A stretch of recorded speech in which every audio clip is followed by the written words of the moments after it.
ஓம் ஸ்ரீ குருபியோ நமக. ஓம் ஸ்ரீ மகா பெரியவா சரணம். மார்ச் 12 புதன்கிழமை நாளைய தினம் மாசி மகம். ஒரே ஒரு ஸ்பூன் பச்சை பயிறு, ஒரே ஒரு சில்லறை நாணயம் வைத்து மறக்காம இந்த பரிகாரத்தை செஞ்சிடுங்க. கட்டாயம் உங்களோட எல்லா விதமான பொருளாதார பிரச்சனைகளுக்கும் ஒரு முற்றுப்புள்ளி கிடைக்கும். செய்யக்கூடிய தொழில் வியாபாரத்துல முன்னேற்றம் இருக்கும். அது என்ன பரிகாரம்னு பார்க்கறதுக்கு முன்னாடி நம்மளோட வீடியோஸை இப்போ நீங்க ஃபர்ஸ்ட் டைம் பார்க்குறீங்கன்னா மறக்காம சப்ஸ்கிரைப் பண்ணிக்கோங்க. தொடர்ந்து இது மாதிரி அப்டேட் தெரிஞ்சுக்கிறதுக்கு பக்கத்தில் இருக்கிற நோட்டிஃபிகேஷன் பெல்லை கிளிக் பண்ணி ஆல் அப்படிங்கிற செலக்ட் பண்ணிக்கோங்க. இப்போ பச்சை பயிறு நாணயம் வைத்து என்ன பரிகாரம் செய்ய போறோம் அப்படிங்கிற பற்றி தெளிவாக தெரிஞ்சுக்கலாம். வருடம் முழுக்க எல்லா மாதங்கள்லையும் இந்த மகம் நட்சத்திரம் வந்திருந்தாலும் மாசி மாதத்துல வரக்கூடிய இந்த மகம் நட்சத்திரம் ரொம்பவே சிறப்பு வாய்ந்தது. இந்த மாசி மக நட்சத்திரத்துல எக்கச்சக்கமான நல்ல விஷயங்கள் நடந்திருக்குது. பொதுவாக இந்த மாசி மாதத்தை மகா மாதம்னு சொல்லுவாங்க. அதாவது எல்லா விஷயங்களும் வளர்ந்துகிட்டே போகுமா. மாசி கயிறு பாசி படிங்கிற ஒரு பழமொழியே இருக்கு. அதாவது மாசி மாதத்துல பெண்கள் தாலி பிரிச்சு கோத்துக்கிட்டாங்கன்னா அவங்களோட வாழ்க்கை ரொம்ப சிறப்பா இருக்குமா. கணவனோட வாழ்க்கை சிறப்பா அமைந்து தீர்க்க சுமங்கலியா வாழ முடியும் அப்படிங்கிறது காலமா இருக்கக்கூடிய பெரிய நம்பிக்கை. இது போக மாசி மாதத்துல வரக்கூடிய மகா சிவராத்திரிக்கு அப்புறமா ஒரு வருடமும் மாசி மாதம் மகம் நட்சத்திரத்தை தான் மாசி மகமா கணக்குல எடுத்துக்கிறோம். அந்த மாசி மக தினத்துல புனித நீர் ஆடுறது ரொம்ப விசேஷமான ஒன்று. உங்க வீடு பக்கத்தில் இருக்கக்கூடிய நீர்நிலைகளுக்கு போயிட்டு புனித நதிகள் இருந்துச்சுன்னா அங்கே போய் நீராடினீங்கன்னா உங்களோட சகலவிதமான பாவங்களும் விலகும் அப்படிங்கிறது பெரிய நம்பிக்கை. அது ஏன் மாசி மாதத்துல மாசி மகத்தன்னைக்கு புனித நீராடினா நம்மளோட பாவங்கள் விலகும் அப்படின்னு கேட்டீங்கன்னா, மாசி மக நட்சத்திரத்துல சிவபெருமான் வருணனோட பாவத்தை சாபங்களை நீக்கியிருக்காரு. அப்ப தான் பெற்ற இந்த ஒரு வரம் எல்லாருக்கும் போய் சேரணும் அப்படிங்கிறதுக்காக வருணன் சிவபெருமானு கிட்ட ஒரு கோரிக்கை வச்சாராம். என்ன மாதிரியே யாரெல்லாம் இன்றைய தினம் மாசி மகத்தன்னைக்கு புனித நதியில நீராடி உங்களை வணங்குறாங்களோ அவங்க செய்திருக்கக்கூடிய சகலவிதமான பாவங்களும் விலகிறதுக்கு நீங்க அருள் புரியணும்னு கேட்டிருக்காரு.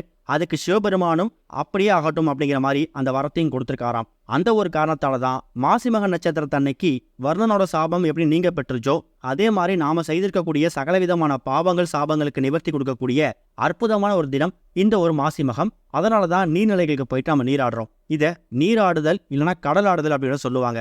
கூடுமான அளவுக்கு கடல் இருந்துச்சுன்னா கடல்ல போயிட்டு நீராடுங்க. கும்பகோணம் பகுதியில் இருக்கக்கூடியவங்களுக்கு அவங்க ரொம்ப பாக்கியசாலி அப்படின்னு தான் சொல்லணும். ஏன்னா வருடம் இந்த மாசி மகத்தன்னைக்கு கும்பகோணத்துல இருக்கக்கூடிய பெரிய கோவில்ல மகா குளத்துல மாசி மக உற்சவம் ரொம்ப பிரம்மாண்டமா நடக்கும். அந்த மாசி மக குளத்துக்கு எக்கச்சக்கமான புனித நதிகளை நீராடி அவங்க பாவங்களை போக்கிப்பாங்களாம். அந்த நேரத்துல நாமளும் நீராடினோம்னா புனித நதிகள் மூலியமா நம்மளோட பாவங்கள் நீங்குமா.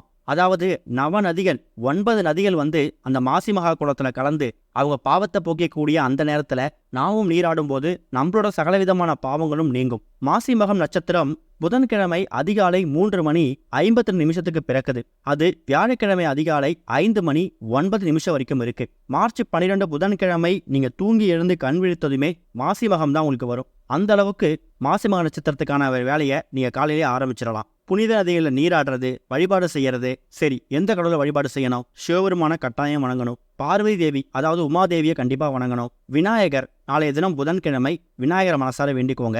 இன்னொரு பக்கம் சிவபெருமானுக்கு முருகப்பெருமான் பிரணவ மந்திரத்தை சொல்லி கொடுத்ததும் இந்த நாள்ல தான். அதனால முருகப்பெருமானையும் கட்டாயம் வேண்டிக்கோங்க. இது போக நாளைய தினம் புதன்கிழமை மாசி மகம் வந்திருக்கிறதால புத்திகாரகன்னு அழைக்கப்படக்கூடிய புதன் பகவான் வழிபாட்டுக்கு நம்ம முக்கியத்துவம் கொடுக்கணும். புதன் பகவான் யாரு? 9 கிரகங்கள் நவகிரகங்கள்ல இந்த புதன் பகவான் இருக்காருல்ல, இவரை புத்திகாரகன்னு சொல்லுவாங்க. இந்த புத்திகாரகன் தான் நமக்கு நினைவாற்றலை, திறமைய நாம பார்க்கக்கூடிய வேலையில நம்மளோட திறமையை காமிச்சு நமக்கு அங்கீகாரம் பெறுவதற்கு இவர் தான் வழிவகுக்கக்கூடியவர்.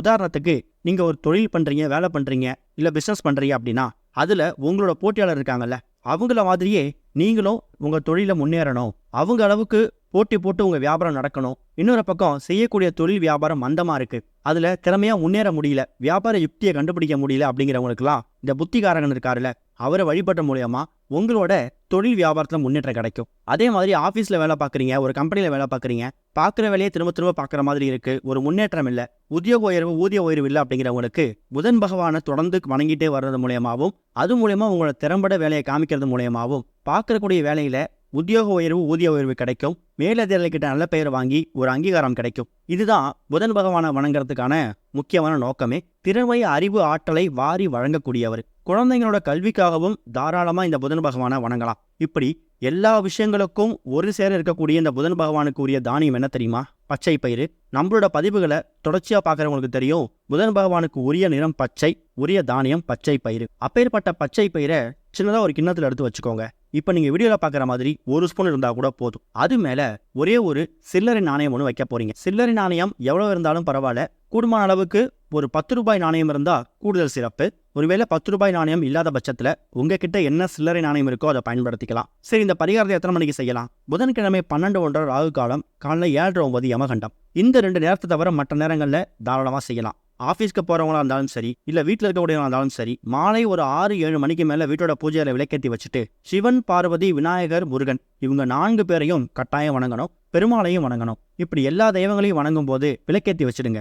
அதுக்கப்புறமா சின்னதாக கிண்ணத்தில் இல்லை ஒரு அகல் விளக்கில் இப்போ நீங்கள் வீடியோவில் பார்க்குற மாதிரி அந்த பச்சை பயிரை எடுத்து வச்சு அது மேலே ஒரே ஒரு சில்லறை நாணயத்தை வச்சு பூஜையில் எடுத்து வச்சிடுங்க. வச்சுட்டு முதல்ல விநாயகர், அடுத்ததான் முருகப்பெருமான், சிவன், பார்வதின்னு சொல்லி எல்லாரையும் வணங்கிட்டு பெருமாளையும் வணங்கிட்டு கடைசியாக புதன் பகவானை வணங்கணும். புதன் பகவானை வணங்கும் போதே உங்களுக்கு தொழில, வியாபாரத்தில், அதே மாதிரி உங்கள் குழந்தைங்களோட கல்வியில், பார்க்கக்கூடிய வேலையில நல்ல அங்கீகாரம் கிடைக்கணும்னு என்னென்ன வேண்டுதல் இருக்கோ, தொழில் சம்பந்தமா, வியாபாரம் சம்பந்தமா, வேலை சம்பந்தமா என்னென்ன வேண்டுதல் இருக்கோ அது எல்லாத்தையும் புதன் பகவான் கிட்ட கோரிக்கையா முன்வைங்க. குறிப்பா உத்தியோக உயர்வு, ஊதிய உயர்வு கிடைக்கணும், பார்க்கக்கூடிய வேலையில திறமையான ஒரு அங்கீகாரம் கிடைக்கணும் அப்படிங்கிறத மனசார வேண்டிக்கிட்டு அதுக்கப்புறம் உங்களோட அன்றாட வேலை பார்க்கலாம். விளக்கேற்றும் போது பூஜை அறையில எவ்வளவு நேரம் உங்களோட காமாட்சி அம்மன் விளக்கு, குத்து விளக்குலாம் எரியுதோ அவ்வளவு நேரம் இந்த பச்சை பயிரும் அது மேல வைத்திருக்கக்கூடிய இந்த சில்லறை நாணயமும் அப்படியே இருக்கலாம். பூஜையெல்லாம் முடிச்சுட்டு உங்க அன்றாட வேலை பாருங்க. விளக்க குளிர வச்சுட்டு அந்த பச்சை பயிறு நாணயம் வைத்திருக்கீங்களா அந்த அமைப்பு அதை அப்படியே எடுத்து அந்த சில்லறை நாணயத்தை மட்டும் எடுத்து பத்திரப்படுத்தி வச்சுக்கோங்க.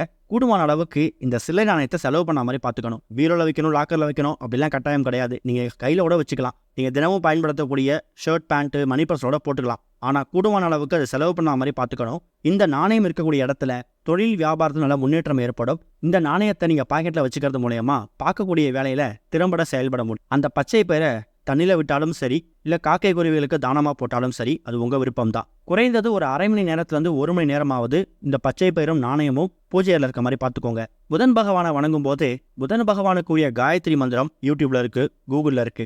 அதை பார்த்து படித்தாலும் சரி, இல்லைனா புதன் பகவானுக்கு உரிய நிறைய பாடல்கள் ஆன்லைனில் இருக்கு, அதை ஒழிக்க விட்டு கேட்கறதும் சரி, கூடுதல் விசேஷம்தான். கூடுமான அளவுக்கு நாளைய தினம் உங்கள் கையால் தானங்கள் செய்யறதுக்கு முயற்சி பண்ணுங்க. நாம தெரிஞ்சோ தெரியாமலோ எவ்வளோ பாவங்கள் செய்திருக்கலாம், இல்லை நம்மளோட முன்னோர்கள் செய்த பாவம் நம்மளை பின்தொடர்ந்து வரலாம். நாம தெரிஞ்சு ஒரு பாவம் செய்திருக்கோம்னா அதுக்கு நம்ம விமோசனம் தேடிக்கலாம். ஆனால் தெரியாமல் செய்திருக்கக்கூடிய பாவங்கள் விலகணும்னா மாசி மகத்தன்னைக்கு புனித நீராடுறது ஒரு பக்கம், இன்னொரு பக்கம் மாசி மகத்தன்னைக்கு தான தர்மங்கள் செய்யுங்க. எவ்வளோ பேர் ரோட்டில் ஏழை எளிய மக்கள் சாப்பாடு இல்லாமல் கஷ்டப்படுவாங்க, அவங்களுக்கு சாப்பாடு வாங்கி கொடுக்கலாம். பசுமாட்டுக்கு பச்சை பயிரை தானமாக கொடுக்கலாம். இப்போ ரீசெண்டாக நம்மளோட பதிவுகளில் காக்கைக்கும் பசுமாட்டுக்கும் பச்சை பயிரை எந்த மாதிரி தானமாக கொடுக்குற மாதிரி வீடியோ போட்டிருக்கோம், அதையும் செக் பண்ணி பார்த்துக்கோங்க. அதே மாதிரி இந்த மாசி மகம் அப்படிங்கிறது நீர்நிலைகள் சம்மந்தப்பட்ட ஒரு அற்புதமான வழிபாடு அப்படிங்கிறதால கஷ்டப்படக்கூடிய ரோட்டில் வேலை பார்க்குறவங்களுக்கு, வெயிலில் நின்று வேலை பார்க்குறவங்களுக்கு ஒரு வாட்டர் பாட்டில் தண்ணி வாங்கி கொடு, அதுவே பெரிய பாக்கியம்தான். இப்போ சொல்லக்கூடிய இந்த வழிமுறைகளை பின்பற்றி கூடவே இந்த பச்சை பயிரோட நாணயம் வைத்து புதன் பகவானையும், விநாயகப் பெருமானையும், சிவபெருமானையும், பார்வதி தேவியையும், கூடவே முருகப்பெருமானையும் வணங்குங்க. கட்டாயம் நல்ல முன்னேற்றம் ஏற்படும். ஓம் ஸ்ரீ குருபியோ நமக. ஓம் ஸ்ரீ மகா பெரியவா சரணம்.